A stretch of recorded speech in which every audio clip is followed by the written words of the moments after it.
খুবই সুন্দর একটা জায়গা।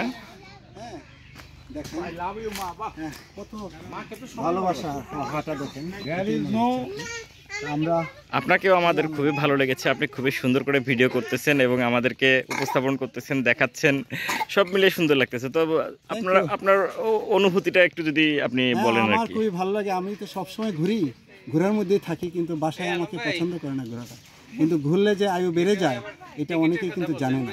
আমার অনুভূতি হলো যে আমার বয়স 62, কিন্তু আমাকে 62 মতো মনে হয়, কারণ হলো আমার চুল নাই, কিন্তু চুল যদি থাকতো তাহলে 62 কিন্তু মনে হতো না। আমি চাই যে আপনাদের বয়স আর না বাড়ুক, সবসময় একটা কনস্ট্যান্ট বয়সের মধ্যে থাকবে, এটাই হলো আমার অনুভূতি। ঘুরতে হবে, বিভিন্ন জায়গায় যেতে হবে, টাকা নিয়ে কবরে যাওয়া যাবে না, কবরে যাওয়া যাবে না, টাকা রোজগার করে মানুষের জন্য, কিন্তু আনন্দে থাকতে হবে, এটাই হলো আমার। Thank you so much.